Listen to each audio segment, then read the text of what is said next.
Hello, and welcome to this session where I'm going to talk about how you can have configuration stored in an external artifact store like Git and use that in Spinnaker to control your deployment. I'm Nirmalya Sen, and I represent OpsMX. And before I go into my session, let me spend 30 seconds talking about who OpsMX is.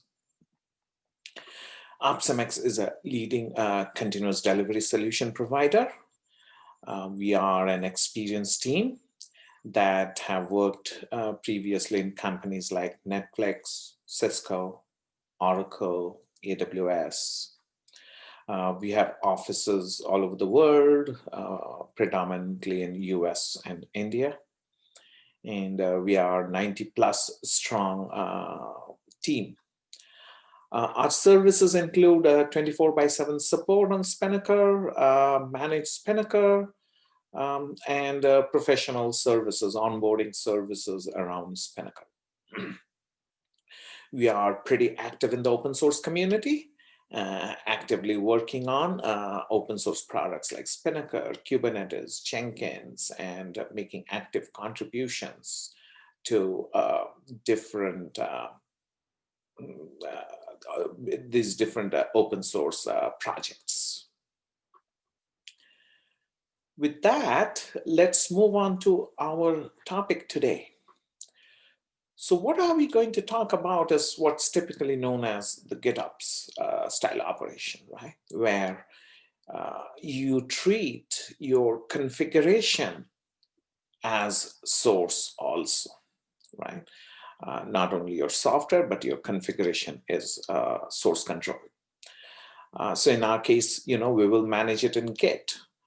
So that you have versions of your configurations available and managed.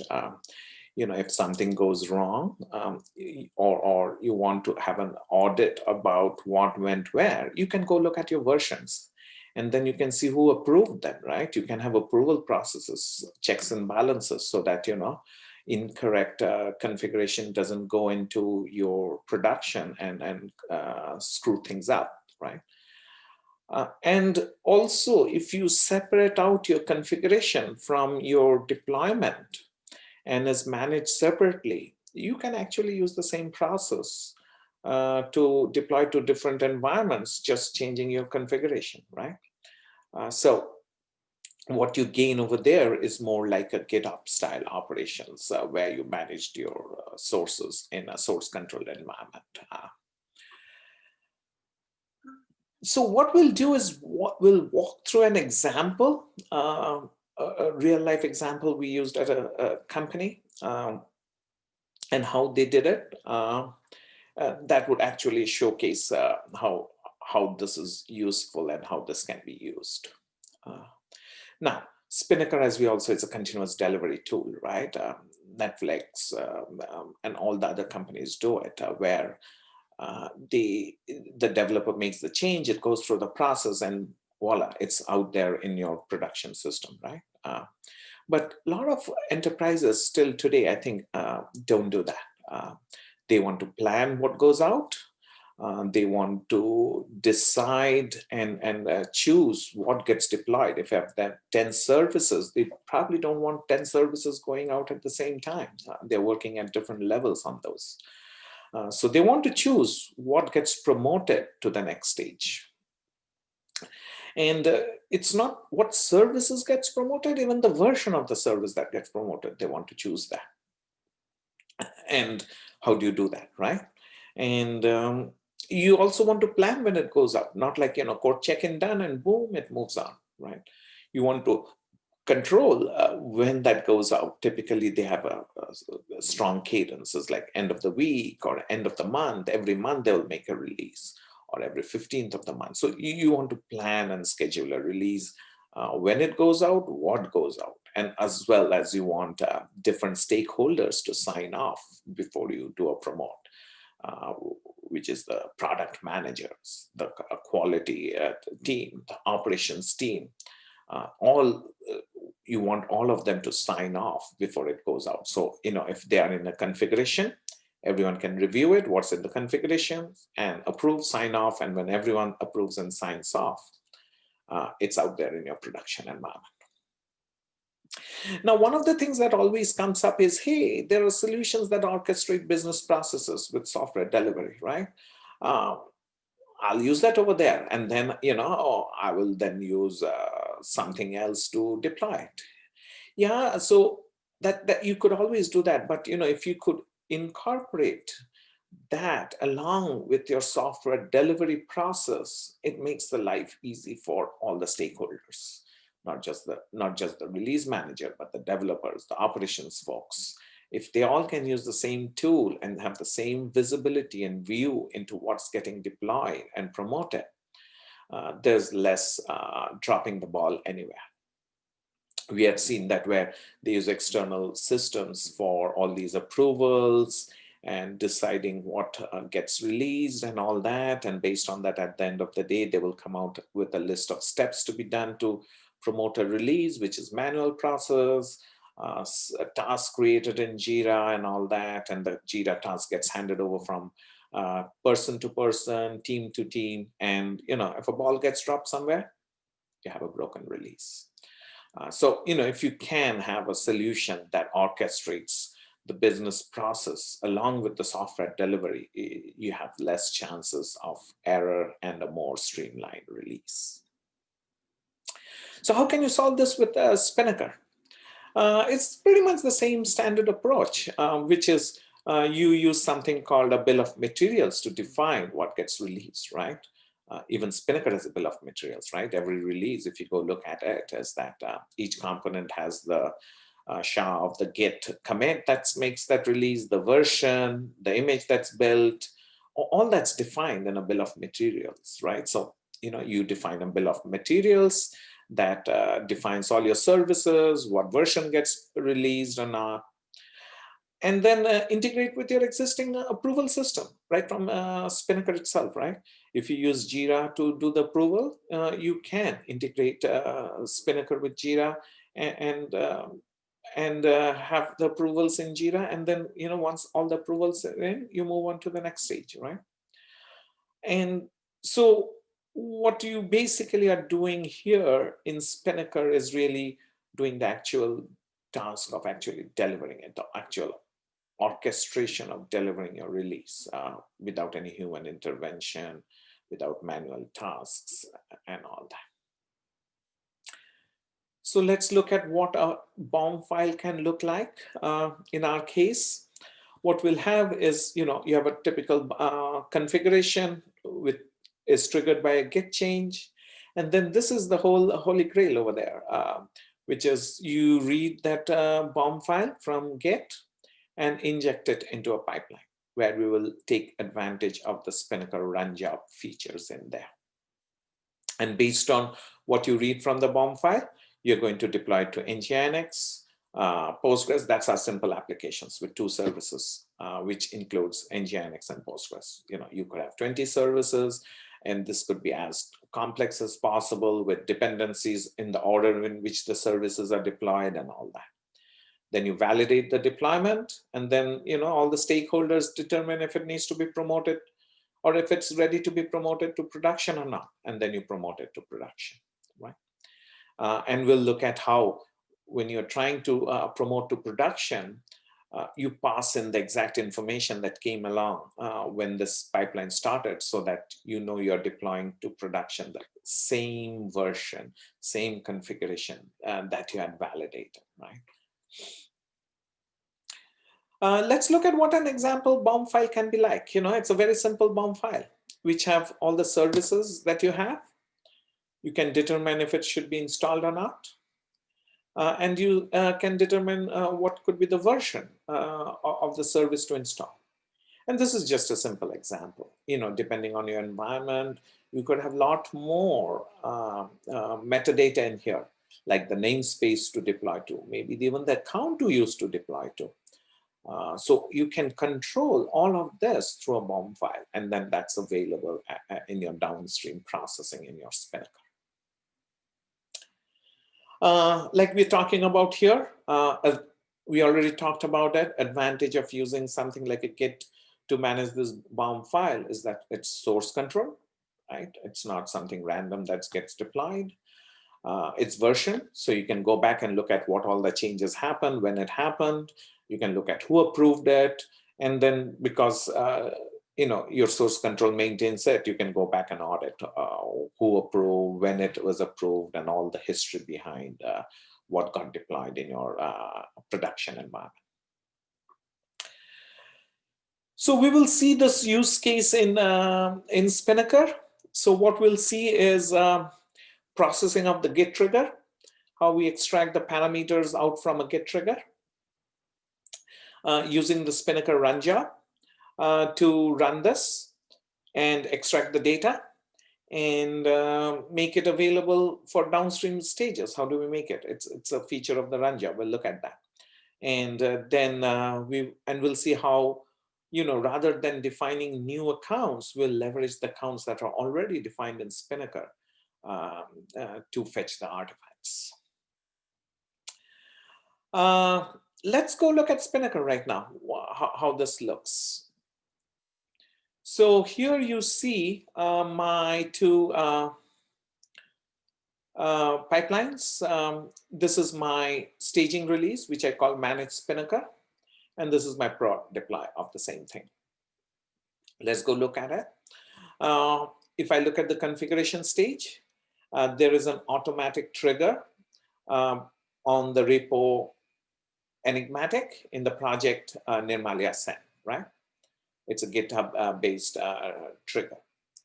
And there is an artifact constraint I have defined in here, which basically says that this would trigger only if the trigger, or this pipeline would trigger only if the trigger contains bom.yaml as a file path, right? So that way, in the same repo, you can have different config information and ensure your pipeline gets triggered only if that file matches. So you can have different configs for different environments in the same repo, and you can have different pipelines trigger based on which file got changed, right? Let's look at this Bom file, which is exactly like what we saw earlier. It's like, it has the services listed in there to install it or not, what image to use, and I say it, like I said, you can have different other attributes in there, metadata information, although I'm not using it, just as an example. The namespace to deploy to for that service can come in from this metadata file itself, right? You can define the namespace. You can use that to deploy. So again, the limit of what metadata you use here and how they're used is really up to your requirements. Let's go into the crux of the main thing, which is inject this into a Bom file. Here, what we do is take advantage of the run job stage that's available in Spinnaker, which is basically running a Kubernetes run job, Kubernetes job. So you choose the account to run into. The main thing, the way we are doing it over here is that this run job needs to run in the same Kubernetes where Spinnaker is running, and we'll get into that why. It should have access to the Spinnaker services. Now, if you don't have that, you can definitely work around it. But what we are doing is we are basically leveraging Spinnaker to fetch the Git artifact, leveraging the Spinnaker accounts already defined to fetch it. That's why we need that. And finally, we captured the output from the console out from that run job container, and use that to basically inject. That actually does the injection of the artifacts or the values into the pipeline. Let's look at the script in more details. I have it in my slides so that it's easier to go through it. So here we have defined a Spinnaker artifact, right? You guys all know Spinnaker artifact. It needs a type, a name, and you know what account to use if I have to fetch this artifact, right?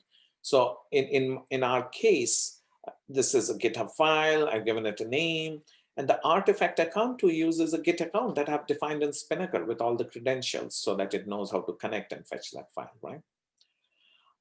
And then I provided reference and version. What file to fetch, what version to fetch, right? Version in the case of Git basically maps to the SHA or the branch from which to fetch it. This is the interesting part here, right?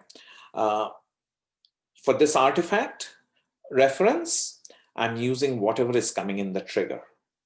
It was triggered by a Git change, and I'm picking up the URL of that first artifact in the trigger. That's an assumption I've made. Like, you know, you can see this is a script. If there are more than one artifacts, you can use that, process it, loop through it, fetch each of them. You could do all of that fun stuff. In this case, just to keep it simple, we're just picking up the first one that's available and the version of that, and have defined an artifact here. Then we just write it to a temporary file. And then we use curl to fetch that artifact using Cloud Driver. Okay. Cloud Driver basically makes that available, where you can make this artifact fetch call and give it an artifact, and it will actually fetch the contents of that artifact and make it available to you, right? And which we have captured in the result.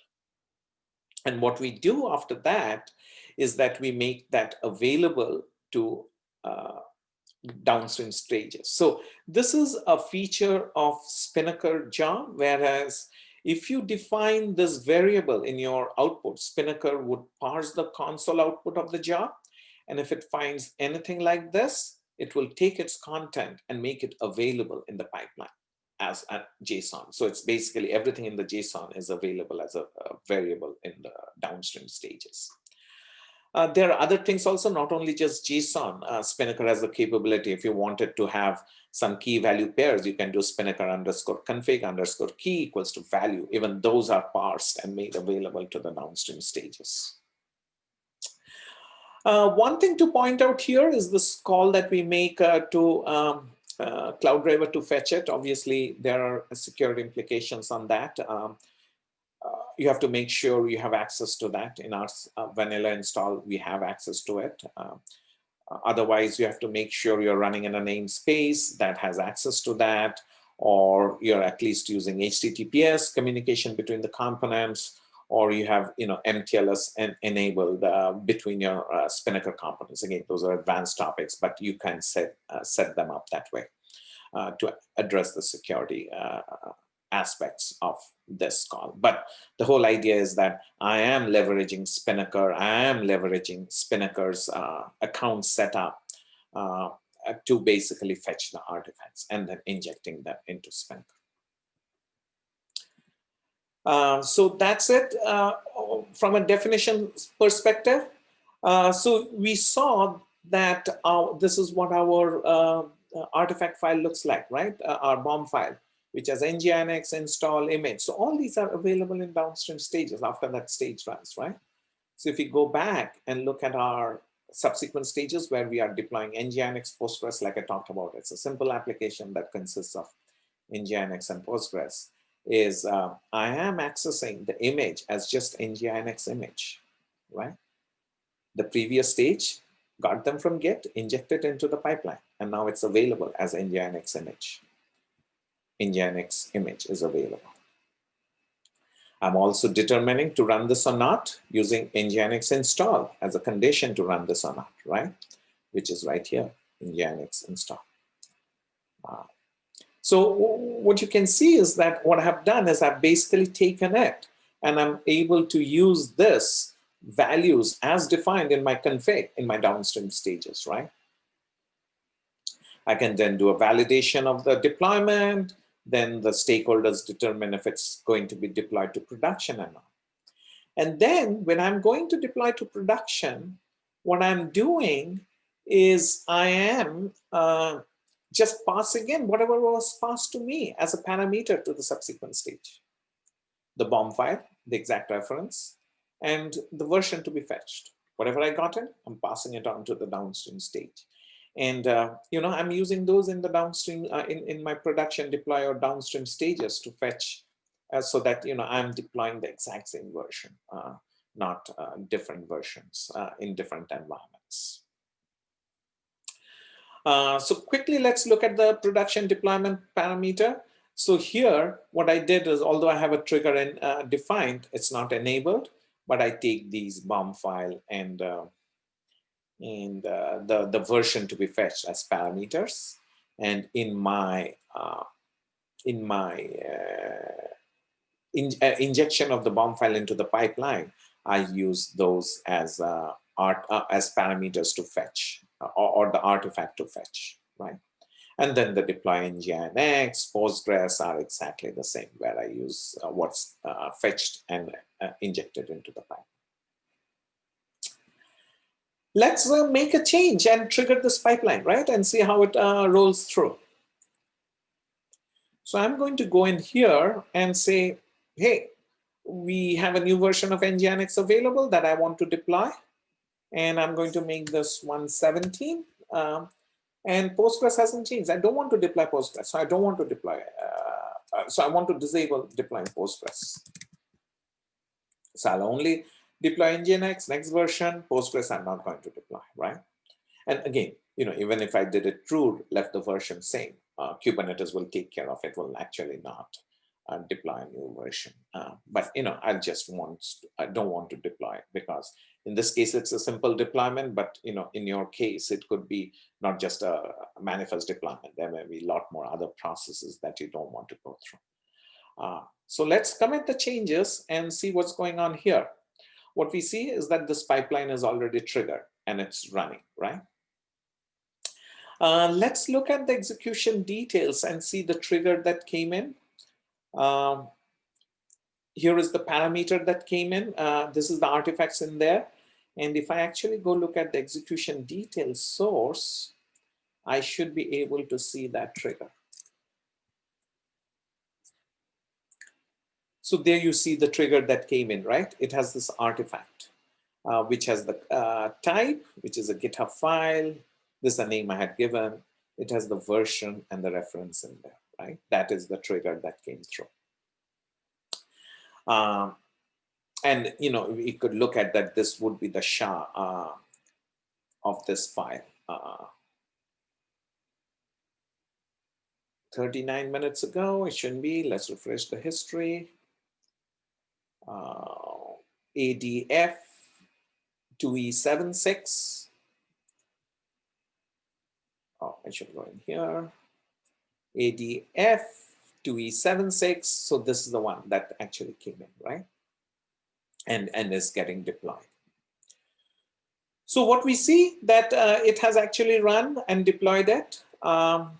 Let's go look at the console. Oh, I should not have done that. So let's look at it and let's look at the console output. So if I look at the console output, we see the content of that file is available. It got fetched it and it outputs something called Spinnaker config JSON, right? Nginx install true, and then Postgres install is false. It got that file back. Now, just to look at it, I have this evaluate variables in there to show what it is like. So, in this evaluate variables, I can see that I can see the nginx in there, like it's available, right? This is the artifact that was available. So, and if I go ahead and try to look at deploy nginx and look at the deployment YAML, I should see 117 as the image being used. There you go. The image is nginx 117. That's what it got replaced based on the value that came in, right? And that's what got deployed. And if I go look at the service for that, where is my service? This is the details of the service. Nginx service. Let me just look at that. Yeah, here also when you're looking at it, let me move this window away a little bit. So you can see that right now the active version is nginx 117. The earlier one was 116. That's the active version. If I go look at it, the service. This is the service for that. This is the URL. There's an Nginx running there, right? Again, it doesn't output the version. If the version was output here, you would have seen it, but definitely here you can see that this is the version that's running, and Postgres is still running that 10 alpha, okay? So what you saw is that what this did is, let me go back to the pipelines. It basically went ahead and fetched the variables from Git, injected into the pipeline, and based on that, it actually deployed Nginx because we have said Postgres is false. It did not deploy Postgres, right? We can see that it got skipped. And then it validated it, and now it's waiting to deploy to production. And I say deploy to production, continue. It's gone into deployment of production. And once this pipeline comes in, you can see that it got those two parameters, the Bom file and the version ADF2E, whatever was passed in is passed along, and it would go ahead and deploy production with that same value or parameter in there. So what we saw over here till now, to recap, basically, it's going through, it will deploy in there. So to recap, whatever we saw is that we had our configurations defined in Git. And what we did is we used Spinnaker to fetch the contents of the configuration file and inject it into the pipeline, and then use the values in that configuration file in downstream processing and made deployment decisions based on whatever was in that configuration file. That's all I had to show you. Hopefully you found this session useful and was informative to you. If you have any questions, you can ask in the chat, and I'll be happy to answer them. If you have questions later on, feel free to reach out to me on my email, nirmalya@opsumx.io. And I'm also available in the Spinnaker Slack channel at Nirmalya Sen. So with that, thank you for your time. Thank you for listening to me. And hope you found it useful, informative, and wish you a happy and wonderful rest of the day. Thank you.